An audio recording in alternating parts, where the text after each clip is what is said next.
Hello everyone, welcome to the online classes. Myself Mohammad Adnan. आज बहुत दिनों बाद वीडियो बनाने का मौका मिल रहा है और परसेंटेज का पार्ट 1 करके हम लोग छोड़ दिए थे। परसेंटेज आज पार्ट 2 पढ़ेंगे। थोड़ा सा वक्त की दिक्कत हो रही है, इस वजह से टाइम ज़्यादा लग रहा है, लेकिन कोई नहीं, मैं कोशिश कर रहा हूँ जल्दी जल्दी बनाने की। अभी टाइम बहुत ज़्यादा हो गया, बहुत ज़्यादा दिनों बाद ये वीडियो शूट कर रहा हूँ और थोड़ा सा अजीब भी लग रहा है यहाँ पे बनाना। आदत थोड़ी सी हट सी गई है।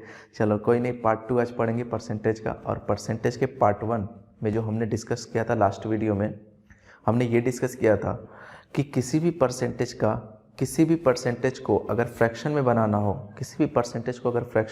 तो परसेंटेज हटा के 100 से उसको भाग दे देते हैं, क्योंकि परसेंटेज का मतलब होता है हर पे 100। और किसी भी फ्रैक्शन को अगर परसेंटेज में बनाना है तो 100 से गुणा कर देते हैं। और परसेंटेज में हमने बराबर करने वाली चीज़ें देखी थी। जैसे मैंने ये कहा था 900 का कितना परसेंट, इतना परसेंट ऑफ इतना परसेंट गुणे इतना परसेंट की वैल्यू कितनी होगी। वहाँ से हमने ये सीखा कि एक बार में सारी चीज़ों की वैल्यू निकाली जा सकती है, आपको अलग अलग करके टाइम वेस्ट करने की ज़रूरत नहीं है। और उसके बाद आज हम लोग पढ़ेंगे परसेंटेज निकालने का ढंग भी हमने उसी वीडियो में देखा था कि परसेंटेज निकालते कैसे हैं। जैसे मैं कहता था अपनी भाषा में प्रैक्टिकली समझो जितना उतना अच्छा होगा। कितना पाया या कितने में से कितना पाया ऊपर या कितना गवाया उसको भी ऊपर। गवाया इसलिए कह रहा हूँ कि जब मैं प्रॉफिट लॉस पढ़ाऊँगा तो कितना पाया या गवाया यानी लाभ और हानि को ऊपर, और नीचे आपका क्रय मूल्य। क्रय मूल्य का मतलब नीचे हमेशा वही वैल्यू होगी जिसको मैं 100% मानूंगा। अभी मैंने 100% मानना आपको नहीं सिखाया। हाँ, मैं कह रहा था ऊपर कितना पाया, नीचे में कहाँ से पाया और गुणा कर दिया था आपने 100 से। ये आपका परसेंटेज निकालने का एक तरीका था। इस तरीके से हम परसेंटेज निकालते थे।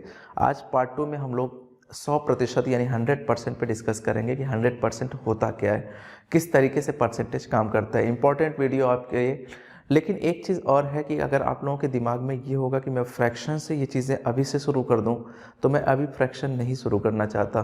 फ्रैक्शन के लिए आपके पास बहुत सारी वीडियोस होंगी यूट्यूब पे, आप वहाँ से पढ़ सकते हैं। लेकिन मेरा यहाँ का जो टारगेट है वो ये है कि आप परसेंटेज यानी प्रतिशत की समझ पहले पैदा कर लें।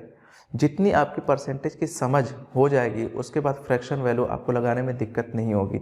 और परसेंटेज की समझ मेरी अपनी यहाँ पे समझ है कि अगर परसेंटेज की समझ लेके आना है तो आपको 100% पे काम करना आना चाहिए, क्योंकि परसेंटेज पढ़ रहे हो तो परसेंट मतलब 100 पे पढ़ रहे हो हर चीज़। तो पहले मैं आपको बेसिक अप्रोच से मिलाना चाह रहा हूँ कि ये बेसिक अप्रोच क्या है। फिर आप किसी भी क्वेश्चन को लेके आइएगा, मैं उसको फ्रैक्शन से लगा के दिखाऊंगा आपको कि ऐसे होता है। और बीच बीच में भी मैं कुछ फ्रैक्शन की वैल्यू आपको बताता रहूँगा कि इसकी वैल्यू ये होती है, ताकि आपको बाद में अचानक से अजीब ना लगे कि ये 1/5, 1/4, 1/6 ये सारी चीज़ें क्या होती हैं। ठीक है, तो आज की वीडियो यहाँ से शुरू करते हैं। लेकिन फिर से बता रहा हूँ कि हम लोग जो पढ़ेंगे वो एकदम बेसिक तरीके से पढ़ेंगे। जो लोग शॉर्ट ट्रिक सोच के आए हैं तो उनके लिए ये वीडियो नहीं है।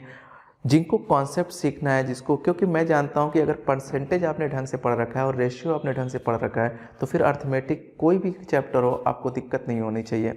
दिक्कत होगी भी नहीं अगर आपने कॉन्सेप्ट सीख रखा है। इस वजह से मेरा टारगेट क्या है कि पहले आपको कॉन्सेप्ट सिखाएं, फिर फ्रैक्शन से कैसे क्वेश्चन करते हैं वो सिखाएं। ठीक है, तो आज पार्ट 2 देखते हैं 100% का मतलब क्या होता है। जैसे अगर मैं आपसे कुछ प्रॉफिट लॉस की चीज़ें यहाँ पे लूँगा, आपको लगेगा कुछ देर के लिए प्रॉफिट लॉस स्टार्ट हो गया। नहीं, ऐसा नहीं है। मैं आपको वो कॉन्सेप्ट समझाने की कोशिश करूँगा। जैसे अगर मैं कोई भी सामान, मैंने आपको लास्ट वीडियो में ये बात बताई थी कि अगर कोई भी सामान होता है वो सामान अपने आप में कितने % के बराबर होता है? 100% के बराबर होता है। कोई भी सामान हो अपने आप में ये 100% के बराबर हमेशा होगा, चाहे कोई भी दुनिया का सामान हो। जैसे हम लोग जाते हैं बिग बाज़ार में, जो भी बिग बाज़ार आपके वहाँ पे आप जाते हैं तो आप देखते हैं कि जो भी शर्ट रखा रहता है, मान लेते हैं एक शर्ट की प्राइस मैं 1200 ही जनरली लेता भी हूँ क्लास में, कि 1200 रुपये का कोई शर्ट है। आपने देखा वो शर्ट आपको पसंद आया, उसके साथ एक फ्लैश बोर्ड लगा होता है वहाँ पे, और फ्लैश बोर्ड पे सपोज ऐसा करते हैं कि वहाँ पे लिखा हुआ है 20% की भारी छूट। भारी तो नहीं है लेकिन हाँ 20% की ज़रूर छूट है, तो भारी लिखते हैं ऐसा। 1200 रुपये अगर आपके पास है और 20% की दर से आपको छूट मिल रही है, तो आपके दिमाग में 2 बातें आनी चाहिए यहाँ से। एक तो ये बातें आनी चाहिए कि 1200 का 20% निकालेगा और 20% की वैल्यू हटा देगा, जो वैल्यू आएगी वही मुझे देना है। मतलब 1200 रुपये तो नहीं देने, 1200 से मुझे कम देने हैं, डिस्काउंट मिल रहा है, यहाँ पे छूट है। दूसरी बात ये आनी चाहिए कि 20% की छूट है, इसका मतलब 20% के पैसे नहीं देने हैं। मैं अगर आपसे कहूँ 300 रुपये की किसी सामान पे छूट है तो आप कहोगे वो सामान 300 रुपये वहाँ पे नहीं देने हैं। सीधा से छूट का मतलब यही है। पहली बात है आपके दिमाग में ये आनी चाहिए कि 20% के पैसे नहीं देने हैं। दूसरी बात दिमाग में ये आनी चाहिए तो पैसे कितने के देने हैं, कितने परसेंट के। जैसा कि मैंने कहा कि हर चीज़ अपने आप में 100% के बराबर होती है, तो ये 1200 रुपये अपने आप में 100% के बराबर रहा होगा। अगर ये अपने आप में 100% के बराबर रहा होगा, जब कोई सामान आप खरीदने जाते हो ना, थोड़ा सा आज मैं समझाऊंगा, ज़्यादा क्वेश्चन को कम कराऊंगा, लेकिन समझो बात को। जब कभी भी कोई भी सामान आप खरीदने जाते हो तो ये अपने आप में हमेशा 100% होगा, चाहे ये 1200 का सामान हो, 12,000 का हो, 1 लाख का हो। ये वाइट बोर्ड जब मैंने खरीदा 2000 रुपये का मुझे पड़ा था, तो ये 2000 रुपये मैंने खरीदा था, तो ये मेरे लिए ये 100% के बराबर है। ये दुनिया का कोई भी चीज़, ये मार्कर मैंने खरीदा तो मुझे 25 से 30 रुपये का पड़ा था, तो ये मैंने खरीदा था, और ख़रीदा था तो ये चीज़ 100% के बराबर होनी चाहिए। मैं ये कह रहा हूँ कि अगर मैं ये खरीदने जाता हूँ 1200 रुपये का सामान, उस पर 20% की छूट है, तो पहली चीज़ ये कह सकता हूँ कि 1200 पे 20% के पैसे नहीं देने हैं। दूसरी चीज़ यहाँ पे ये कह सकता हूँ कि 1200 रुपये पे सिर्फ और सिर्फ मुझे 80% के पैसे देने हैं। तो दोनों तरीके मैं पहले आपके सामने डिस्कस करता हूँ। जैसे अगर मैं कहूँ 1200 रुपये का 20% निकालना, हमने लास्ट वीडियो में देखा था। जिन्होंने पहली वीडियो नहीं देखी और उनका बेसिक कॉन्सेप्ट क्लियर नहीं है, वो पहले वीडियो फर्स्ट देखें, उसके बाद सेकंड पे आए तो बातें ज़्यादा समझ में आएगी। बाकी जिनको आता है कोई नहीं चलेगा। 1200 का मतलब गुणा होता है 20% का मतलब बटे में हमेशा 100 होता है। ये 2 जीरो से ये 2 जीरो कैंसिल आउट होगा, यहाँ पे आ जाएगा 240 रुपये। मैं आपसे बस ये जानना चाह रहा हूँ, ये 240 रुपये क्या आए, तो आप कहना कि 20% की वैल्यू आए। तो 20% की वैल्यू आने का मतलब आपने कहा इतने रुपए मुझे नहीं देने हैं। तो आप मुझे बताओ, अगर 1200 का शर्ट है तो ये रुपए नहीं देने हैं, तो देने कितने होंगे? तो आप बोलेंगे 960 रुपये। तो असल में उस शर्ट की प्राइस जो आपको पड़ने वाली थी वो आपकी 960 रुपये होगी। कुछ लोगों को बहुत सारे क्लास में ये चीज़ डाउट पैदा होता है बच्चों के साथ कि सर आप अभी तक बता रहे थे कि 1200 रुपये 100% के बराबर है, मैं खरीदने गया तो फिर मुझे ये पड़ा 960 रुपये का डिस्काउंट के बाद, तो अब ये क्या 80% के बराबर है? जब तक आपने खरीदा तब तक 80% है, लेकिन जैसे आपने खरीद लिया, अब एक आपके पास एक वस्तु आ गई, एक सामान आ गया, अब ये सामान अपने आप में फिर से 100% के बराबर होगा। क्योंकि जब आप कस्टमर के सामने फिर से बेचने जाओगे तो ये 100% पे आप उस पर प्रॉफिट काउंट करोगे, उसका मूल्यांकन करोगे। हाँ, मैं ये चीज़ बताऊंगा, थोड़ी सी डीप ज़्यादा है, अभी बताने की ज़रूरत नहीं है। दूसरी चीज़, आपने ये कहा कि ये 1200 रुपये का सामान है और आपने ये कहा कि 20% के पैसे नहीं देने, और मुझे पता है कि ये 100% के बराबर है, तो मैं इसको 80% के पैसे देने हैं, यानी 80% का मतलब 80/100। 2 जीरो से 2 जीरो कैंसिल आउट करना चाहता हूँ, 12 8 96, यहीं पे बातें निकल के आ गई कि 960 रुपये का शॉर्ट पड़ेगा। आप देखो दोनों तरीके तो वही हुए ना, दोनों की वैल्यू सेम आई ना। तो मैंने क्या किया कि यहाँ पे मुझे बात जब पता है कि 100% पे काम चलता है, तो मैंने कहा 1200 का 20% निकालो, 240 रुपये आएगा, और 240 रुपये को आपने माइनस किया तो 960 रुपये के बराबर आ गया। दूसरी चीज़ आपने ये कहा कि जब मुझे पता है कि हर चीज़ 100% पे है और 20% डिस्काउंट है, तो सीधा सीधा मैं 80% की वैल्यू कैलकुलेट कर दूँ, क्वेश्चन का आंसर सामने दिखेगा। 1200 गुणे 80/100 960 रुपये, यहाँ से भी दिख रहा है। ये कॉन्सेप्ट उम्मीद करते हैं आप समझ चुके होंगे। नेक्स्ट कॉन्सेप्ट हम समझाना चाहते हैं, जहाँ पे ज़्यादातर आप में से 90% वहाँ पे जो लोग बिगिनर हैं, बिगिनर की बात कर रहा हूँ, 90% लोग वहाँ पे गलती करते ही करते हैं। और वो कौन सी गलती करते हैं मैं ये भी बता रहा हूँ। जैसे ये क्वेश्चंस मैंने लिया, ये क्वेश्चन मैंने लिया है, क्वेश्चंस नहीं है, इसमें मैंने ये बताया था कि परसेंटेज पढ़ रहे हैं, और परसेंटेज में कुछ देर के लिए मैं प्रॉफिट लॉस के कुछ क्वेश्चंस पे आऊँगा ताकि आपका वहाँ से परसेंटेज का कॉन्सेप्ट क्लियर हो। अब क्वेश्चंस पढ़ लेते हैं, क्वेश्चन यहाँ से देख लेते हैं कि क्या है। क्वेश्चन ये कह रहा है कि एक दुकानदार किसी वस्तु को 960 रुपये में बेचकर 20% की हानि सहता है, और कह रहा है कि तो उस वस्तु का क्रय मूल्य बताएं, मतलब उस वस्तु में वाकई में उसका क्रय मूल्य क्या था।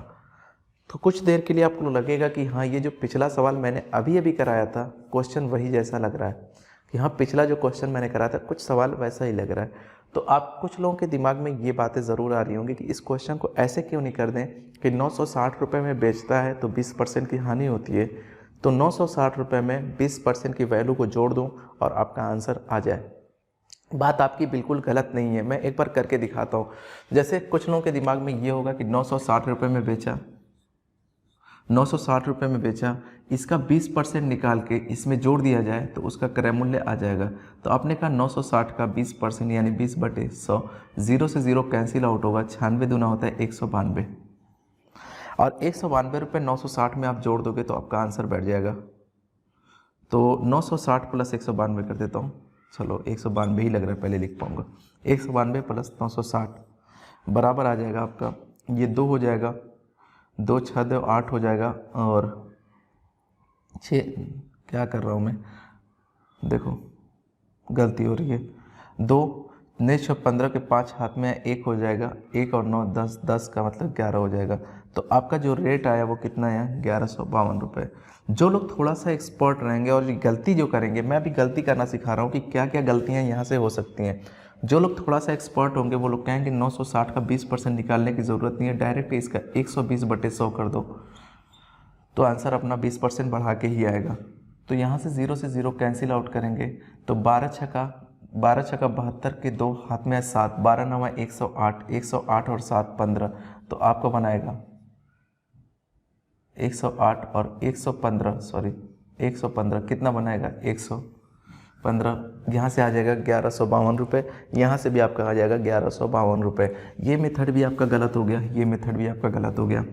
मेथड क्यों गलत हुआ मेरे कहने का मतलब ये है कि क्या 1152 रुपये आपके जो पैसे आए, जो 1152 रुपये आपके रुपए आए, क्या वहाँ से आप 20% घटाओगे तो 960 आ जाएगा? नहीं आएगा, बिल्कुल नहीं आएगा। आप देखो 1152 का 20% जब आपने निकाला 20/100, जो भी वैल्यू आएगी वो 900, जो भी वैल्यू आएगी इसमें से घटाने पे 960 रुपये नहीं आएगी, यानी ये कॉन्सेप्ट अपना हो गया गलत। तो जो परसेंटेज निकालने का तरीका मैंने बताया था वही तरीका आपने यहाँ पे लगाया, क्वेश्चन का आंसर हो गया गलत। वजह उसकी क्या है कि दोनों जगह बेस अलग है। बेस अलग होने का मतलब क्या है कि जब यहाँ से, जब क्रय मूल्य जो भी रहा होगा अपने आप में 100% के बराबर रहा होगा, वहाँ से 20% घटा होगा तो ये वैल्यू आई होगी। अब ये वैल्यू आई, आप बताओ ये वैल्यू अलग होगी क्रय मूल्य से जब घटाया था, और ये वैल्यू अलग हो गई। अब मैं कह रहा हूँ इसका 20% आपने निकालोगे तो कुछ और होगा, और इसका 20% निकालोगे तो कुछ और तो होना ही है। तो वही मैं कह रहा हूँ कि अगर इसका 20%, क्या इसका 20% के बराबर होगा? बिल्कुल नहीं होगा, दोनों बातें अलग होंगी। इस वजह से इसका आंसर आपका फ़र्क ला रहा है। अब मैं जो बातें बताने जा रहा हूँ कि 100% काम कैसे करता है, उस क्वेश्चन को देखते हैं पहले। जैसे ये क्वेश्चन देखिए कि कह रहा है कि किसी वस्तु को 960 रुपये में बेचता है और देखता है कि मुझे 20% की हानि हो गई है, तो उस सामान का क्रय मूल्य क्या होगा। तो आप एक चीज़ तो जानते हो ना कि सामान का जो भी क्रय मूल्य रहा होगा, मैं बताऊं ना बताऊं, लेकिन आप तो जानते हो ना ये बात कि अगर 960 रुपये में कोई वस्तु बेचेगा और उसको कह रहा है कि क्रय मूल्य से कम में बेचा है, तो क्रय मूल्य हमेशा उसका 100% होगा। चाहे ज़्यादा में बेचे चाहे कम में बेचे, हमेशा क्रय मूल्य आपका क्या होगा, 100% होगा। अब ये 9600 रुपये में बेचा है ना, तो ये 960 रुपये में बेच दिया है ना, तो 960 रुपये आपका क्रय मूल्य नहीं हो सकता, क्योंकि वो तो आपका विक्रय मूल्य हो गया, वो तो आपकी सेलिंग प्राइस हो गई। मैं आपसे पूछूं कि क्रय मूल्य क्या होगा, तो आप बोलना क्रय मूल्य की वैल्यू यहाँ पे नहीं दी, वही तो मुझे निकालनी है। तो मैंने कहा तब तो ये ज़रूर किसी न किसी परसेंटेज की वैल्यू होगी। तो आपने कहा कि 960 रुपये किसकी वैल्यू हो सकती है, जब क्रय मूल्य अपना 100% था, जब क्रय मूल्य अपना 100% था और 20% नुकसान पे बेचा, तो इतने में बेच दिया। तो 100% से अगर 20% नुकसान हुआ तो कितने का हुआ, 80%। मैं आपसे एक बात और डिस्कस करना चाह रहा हूँ। मैं अगर कहूँ कि मुझे किसी वस्तु को 10% लाभ पर बेचना है, तो उस वस्तु को आप 10% में नहीं बेचोगे, 110% पे बेचोगे। उसकी वजह यह है कि आप तो 100 पे खरीदते हो, क्योंकि आपका क्रय मूल्य हमेशा 100% होता है। तो अगर आप सामान को 100% पे खरीदते हो तो उसी 100% से जो जितना ज़्यादा में बेचोगे उतना लाभ होगा, जितना कम में बेचोगे उतनी हानि होगी। फॉर एग्जांपल, अगर मुझे किसी वस्तु पे 20% का लाभ कमाना है तो मैं उस वस्तु को 120% पे बेचूंगा, क्योंकि 100 से 20 ज़्यादा पे बेचूंगा। अगर मुझे किसी पे 10% की हानि सहनी है तो उस सामान को मैं 90 का बेचूंगा, न कि 10 का। अगर मुझे किसी पे 20% के नुकसान हो रहा है तो मैं उस वस्तु को 80% पे बेचा हूँ। समझ में आई बात। तो अब आप देखो कि ये कह रहा है कि किसी वस्तु को 960 रुपये में बेचकर 20% की हानि सहता है। इसका मतलब ये 960 रुपये जो है वो 80% के बराबर है, क्योंकि 20 कम में बेच रहा है। तो 80% के बराबर ये कौन सा है, 900। 60 रुपये। पहले एक एक कॉन्सेप्ट आप समझ लो, जितना अच्छे से उतनी बातें अच्छी होंगी। फ्रैक्शन की वैल्यू मैं समझाता रहूँगा साथ साथ, लेकिन ये बातें जितनी अच्छे से समझ लो उतना अच्छा होगा आपके लिए। मैंने कहा 80% बराबर होगा 960 रुपये के, तो 1% की वैल्यू हमेशा क्या होगी, ये 960 तो बराबर के इधर था, ये 80 हमेशा क्या होगा, नीचे होगा। इस बात को ऐसे भी समझ सकते हो, मैंने कहा 15 चॉकलेट का मूल्य कितना है, 5 रुपये, तो एक चॉकलेट का मूल्य आप डिवाइड ही तो करते हो 15/5, ठीक है। इसी तरीके से मैंने ये कहा कि 80% की वैल्यू 960 रुपये होती है, तो 1% की वैल्यू हमेशा, एक बात को दिमाग में रखना, ये 80 हमेशा नीचे हो जाएगा। यहाँ पे जितनी भी वैल्यू होती है, जो भी वैल्यू रहेगी वो हर बार आके नीचे हो जाएगी, डिवाइड कर देगी इस वैल्यू को, ये चीज़ दिमाग में रखिएगा। 80% बराबर 960, तो 1% बराबर 960/80। ये जब डिवाइड करोगे तो हमेशा आपके 1% की वैल्यू आती है, हमेशा 1% की वैल्यू आएगी। अब आपको जो चाहिए उससे गुणा करो। आपसे पूछा है कि 100% की वैल्यू बताओ, आपसे पूछा है क्रय मूल्य बताओ। 100% की वैल्यू मतलब क्रय मूल्य। आपसे पूछा है कि क्रय मूल्य बताओ कितना है, तो आप कहना 1% तो इतना है, और क्रय मूल्य आपका 100% है, तो आप इसको 100 से ही गुणा करो। ज़ीरो की चीज़ों को नहीं छेड़ा जाता है, उसकी वजह यह है कि आगे सिर्फ ज़ीरो लगाना होगा। आप देखो 1200, ये सवाल वही है जो मैं अभी ले रहा था आपसे। उस वस्तु की कीमत कितनी हो गई, 1200। अब 1200 का 20% घटाओगे तो 960 ही आएगा। अभी ठीक है, इसके पहले वाला जो क्वेश्चन गलत कर रहे थे, वो क्वेश्चन गलत इसलिए हो रहा था क्योंकि वहाँ पे बेस आपका चेंज हो रहा था। आप 100% की बातों को दिमाग में रखिए कि 80% बराबर ही 960 रुपये है, तो 1% बराबर 960/80 गुणे 100 हो जाएगा, यानी कि यहाँ से 1200 रुपये उसका क्रय मूल्य होगा। मैं इस सवाल को थोड़ी देर के लिए यहीं से चेंज कर दे रहा हूँ। चेंज करने का मतलब, अगर मैं मान लेता हूँ कि ये 960 न होता, यहीं से थोड़ी देर के लिए आप देखिए, अगर यहाँ पे मैं थोड़ी देर के लिए चेंज कर दूँ और ये 20% भी नहीं होता, तो आपका सवाल करने का अंदाज क्या होता। अब देखें आप,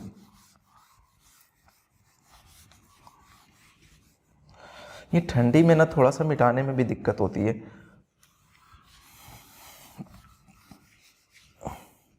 जैसे अगर मैं यहाँ पे वैल्यू को चेंज कर दूं और मैं ये कहूँ कि ये 2700 रुपये, 2700 रुपये, और ये 10%, सारी चीज़ें वही हैं जो पहले थी। फिर से सवाल पढ़ दे रहा हूँ, एक दुकानदार किसी वस्तु को 2700 रुपये में बेचकर 10% की हानि सहता है, तो उस वस्तु का क्रय मूल्य बताएं। तो दिमाग में बातें चलने लगी होंगी कि ये 2700 में बेचा है और इसी में 10% की हानि ही है, तो ये सामान ज़रूर 90% का रहा होगा। तो 90% बराबर, आपने कहा कि ये कितने के बराबर है, 2700 के, तो 1% बराबर होगा यहाँ से 2700/90। इतनी बातें आपको समझ में आ गई होंगी मैं कैसे कर रहा था, क्योंकि ये 2700 10% के नुकसान के बराबर है। 10% के नुकसान के बराबर नहीं है, ये 10% नुकसान पे बेचने के बाद की बात है, यानी ये 90% के बराबर है। तो 90% बराबर 2700, 1% बराबर 2700/90 होगा। आपसे पूछा है कि क्रय मूल्य बताओ, तो क्रय मूल्य हमेशा आप 100 से ही गुणा करेंगे। आप देखोगे 9 त्रिक 27 0, यानी कि इसकी वैल्यू कितनी आ जाएगी, 3000। कुछ लोगों को ये लग रहा होगा कि 2700 का 10% निकाल के जोड़ने के बाद भी संख्या वही आएगी, नहीं आएगी, 270 ही आएगा, जिसका आंसर 2970 रुपये हो जाएगा। और असल में इसका आंसर कितना है, 3000 रुपये। तो ये बातें उम्मीद करते हैं थोड़ा बहुत दिमाग में आ रही होगी। मैं नहीं जानता कि आप में कितना आ रहा है, लेकिन जितना भी आ रहा है आना चाहिए।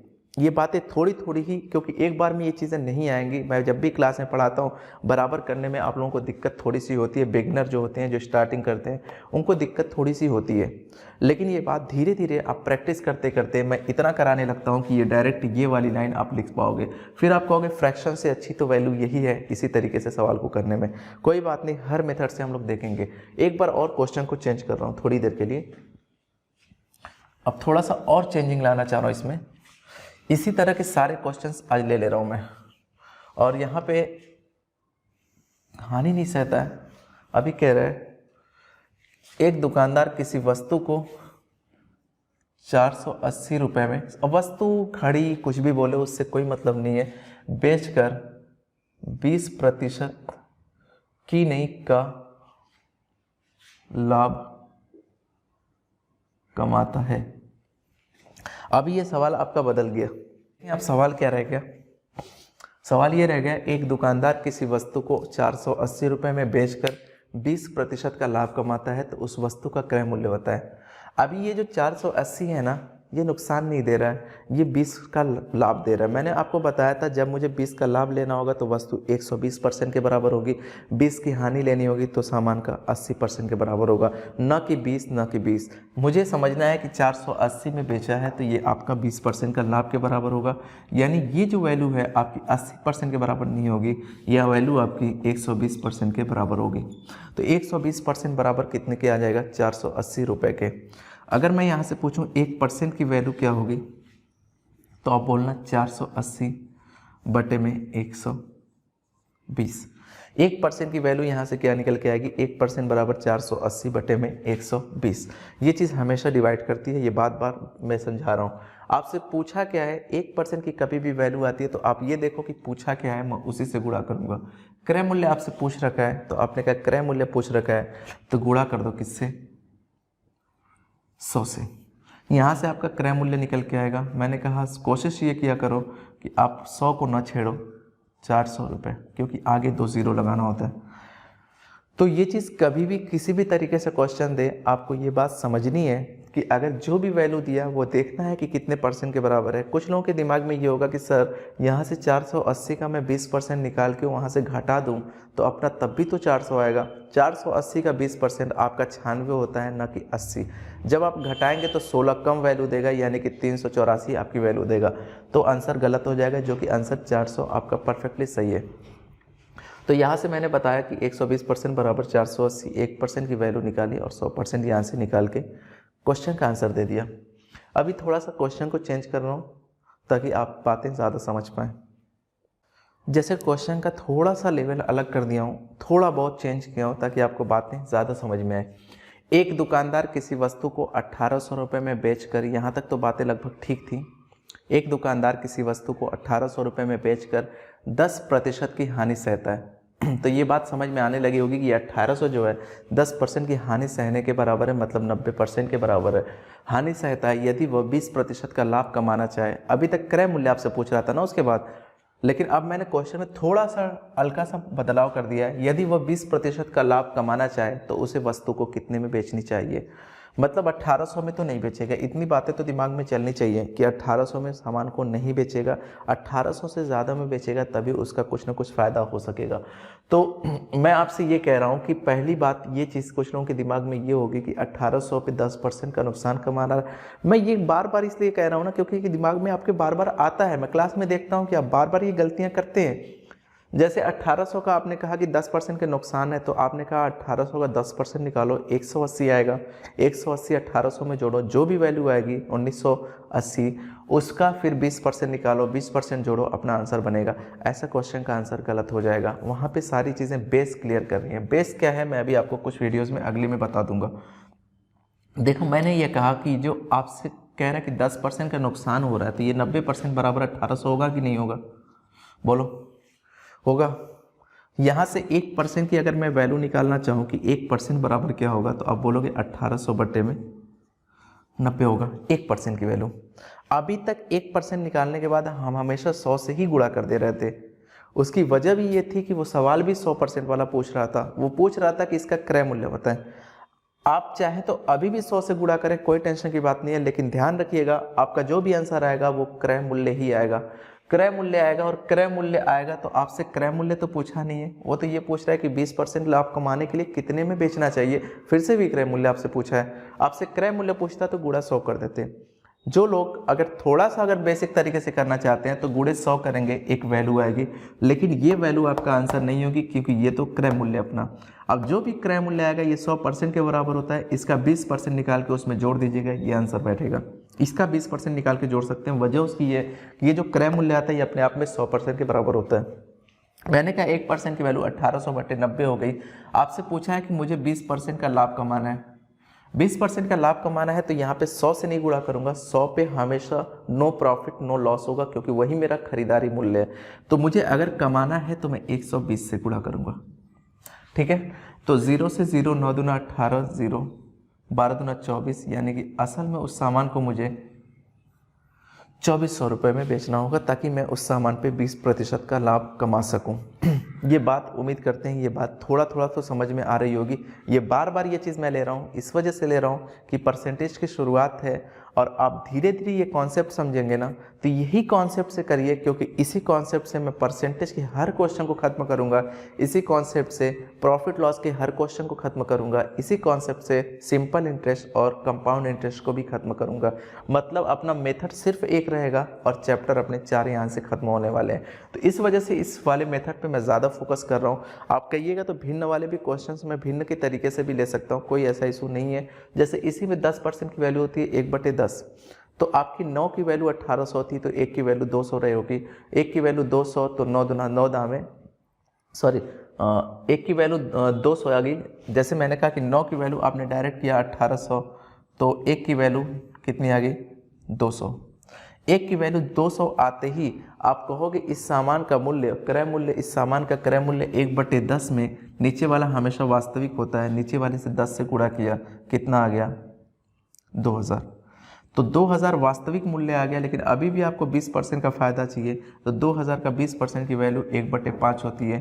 1/5 यानी 1 का फ़ायदा 5 पे, तो आपका 1 का फ़ायदा होगा तो 6/5 करना पड़ेगा, जो कि यहाँ से आएगा 5 चौके 20, 0 0 6 चौके 2400। तो आंसर तो दोनों तरीके से लाया जा सकता है, ऐसा इशू नहीं है। लेकिन मैं अगर आपको कॉन्सेप्ट अभी बताना चाह रहा हूँ तो कॉन्सेप्ट आप सीखें। बाकी मैं ऐसे ऐसे क्वेश्चंस लेके आऊँगा जिसमें आपको करने में थोड़ी सी दिक्कत होगी, समझा दूंगा, आप कर ले जाओगे। लेकिन ये वाला मेथड बराबर करने वाला बार बार मैं फोकस इसलिए कर रहा हूँ कि आप इस वाले मेथड पे रहोगे तो आगे जितने भी क्वेश्चन आएंगे आपको और समझने में ज़्यादा आसानी होगी। चलिए एक आध क्वेश्चन और इस पर ले लेते हैं ताकि ज़्यादा बातें समझ में आए। चलिए ये क्वेश्चन देख लेते हैं। आज की क्लास का लास्ट क्वेश्चन ये रखते हैं। वीडियो को छोटा छोटा रखेंगे तो आपको बातें ज़्यादा समझ में आएंगी, क्योंकि ज़्यादा देर तक पढ़ने में चीज़ें ऊब जाते हैं। मैथ ऐसे भी है। क्वेश्चन देखें और कोशिश करूंगा कि अगली वीडियो जल्द आए। कोशिश तो हर बार करता हूं, पता नहीं क्यों लेट हो जाती है। ऑफलाइन क्लासेस भी स्टार्ट हो गई हैं, इस वजह से थोड़ा सा ज़्यादा शेड्यूल उसमें लग जाता है। फिर मेरा अपना भी कुछ काम है, उसको भी करता हूं। एक दुकानदार किसी वस्तु को 6500 रुपये में बेचकर 30% का लाभ कमाता है। ये लाइन पढ़ते ही दिमाग में आना चाहिए। ये जो 6500 रुपये है ये 130% के बराबर है, क्योंकि 30 ज़्यादा के बराबर है, लाभ के बराबर है। यदि वह 50 का लाभ कमाना चाहे यानी परसेंट का, तो उसे वस्तु कितने में बेचनी चाहिए। तो ये चीज़ें पढ़ते ही आपके दिमाग में ये बातें तो ज़रूर आनी चाहिए। 130% ये बराबर होगा कितने के 6500 के। तो यहाँ से 1% बराबर हो जाएगा, 1% बराबर हो जाएगा 6500 बटे में 130। ये बात तो बार बार मैं समझा रहा हूँ आपको, ये कैसे आएगा, क्यों आएगा। 1% बराबर 6500 बटे 130। अब आपसे ये नहीं कह रहा है कि क्रय मूल्य बताओ। अगर क्रय मूल्य पूछा होता ना तो मैं 100 से गुणा कर देता, अपना आंसर यहाँ पे बैठ जाता। लेकिन आपसे पूछा है यदि वह 50% का लाभ कमाना चाहे तो वस्तु को कितने में बेचना चाहिए। 50% का लाभ आपको कमाना है तो आप ज़रा बताओ 50 से गुणा तो नहीं करोगे ना। 50 से गुणा करने में क्या आंसर आएगा आपको पता है। आप सिर्फ 50 से गुणा करोगे तो आपका सिर्फ और सिर्फ 50% का लाभ आ जाएगा। लेकिन उसने कहा कि कितने में बेचना चाहिए। बेचने का मतलब आप लाभ पे सिर्फ तो नहीं बेच सकते, आपको क्रय मूल्य प्लस लाभ चाहिए। क्रय मूल्य 100 और लाभ यानी कि 50, तो आप गुणा करेंगे 150 से, ना कि 50 से। तो यहाँ से 0 से 0 कैंसिल आउट, 13 5 65 0, 15 5 75 0 0। यानी वो सामान जो 6500 रुपये का आप बेच रहे थे तो उस पर सिर्फ आपको 20% का लाभ हो रहा था। 20% यानी 30% का। जिस सामान को आप 6500 रुपये का बेच रहे थे उस पर सिर्फ आपको 30% का लाभ हो रहा था। मैंने कहा कि नहीं, मैं 50% कमाना चाह रहा हूँ, अब बताओ कितने में बेचना होगा। तो अब इस सामान को आपको 7500 में बेचोगे ताकि आप 30% ना कमा के 20% एक्स्ट्रा यानी कि 50% यहाँ से कमा सकते हो। मैं आपको एक चीज़ और बता दूं कि धीरे धीरे ये कॉन्सेप्ट है, कोई ट्रिक तो मैं बता नहीं रहा हूँ, सारे कॉन्सेप्ट बताना चाह रहा हूँ। धीरे धीरे ये कॉन्सेप्ट को इतना स्ट्रॉन्ग कर लो आप कि ये जो 6500 रुपये आपको पता है कि 30% के लाभ के बराबर है यानी 130% के बराबर है, तो डायरेक्ट आप कहना कि 6500 ये बराबर है 130 के, तो इसके बराबर हमेशा नीचे आ जाएगा 130। आपने ध्यान दिया होगा जब कभी भी मैं बराबर करता हूँ तो ये चीज़ें डायरेक्ट नीचे लेके आता हूँ। ये जब मैं बराबर करता हूँ ये डायरेक्ट मैं नीचे लेके आता हूँ और गुणा कर देता हूँ अपनी वैल्यू से। तो हमेशा जिसके बराबर होता है उसको नीचे लेके आ जाया करो, थोड़ा आपका टाइम बचेगा यहाँ से। यहाँ पे बार बार ये चीज़ें करते हुए मुझे अच्छा नहीं लग रहा है। मैं चाह रहा हूँ कि आप धीरे धीरे, मैं अभी इस मेथड पे रहूँगा, अभी इस मेथड पे मैं रहूँगा, लेकिन मैं चाहता हूँ धीरे धीरे आप भी एक इमेज बनाएं कि आगे यही करना है अपने को। तो 6500 30% ज़्यादा के बराबर है तो 130% के बराबर है, इसलिए 130 से इससे भाग दे दिया। तो यहाँ से हमेशा वैल्यू 1% की आएगी। अगर क्रय मूल्य पूछेगा तो आप 100 से गुणा करना, अगर आपसे जो भी पूछेगा उससे गुणा करना। अभी बोला है कि 50% का लाभ यानी 150 से गुणा करेंगे, आंसर वही 7500 आएगा। पिछला सवाल मैंने जो बताया था, फर्स्ट क्वेश्चन शायद यही था कि किसी वस्तु को 960 रुपये में बेचकर 20% की हानि होती है। तो आपने कहा 960 रुपये में बेचा, 20% की हानि हुई, यानी ये 960 बराबर कितने के हैं, 80% के। बराबर का मतलब हमेशा नीचे कर दो। और आपसे क्रय मूल्य पूछा था, आपने 100 से गुणा कर दिया, आपने देखा था इसकी वैल्यू 1200 आई थी, यहाँ भी इसकी वैल्यू कितनी आएगी, 1200। उसके बाद वाला जो क्वेश्चन था, मैंने कहा था किसी वस्तु को 2700 रुपये में बेचकर, आज जितने भी क्वेश्चंस लिए मैं उसको फिर से रिवाइज करा रहा हूँ इस वाले मेथड पे, कुछ देर बातें आपके समझ में ज़्यादा आए। तो आपने देखा कि 2700 रुपये में बेचा, तो आपने कहा 2700 ये बराबर है 90% के, क्योंकि उसने 10% कम में बेचा। आपने क्रय मूल्य निकाला तो आपका 3000 रुपये आया था। यहाँ भी आपका कुछ अलग नहीं आएगा, 3000 रुपये ही आएगा। यही क्वेश्चन एक बार फिर से हमने लिया था। हमने क्वेश्चन वो लिया था कि 480 रुपये में बेचकर 20% का फ़ायदा हो रहा था। तो आपने कहा 480 रुपये ये बेचा है तो ये बराबर होगा 120% के, क्योंकि 20% का यहाँ पे फ़ायदा हो रहा था। आपने गुणा किया 100 से, आपने 0 0 काटा, 12 चौके 48, आंसर क्या बनाया, 400 रुपये।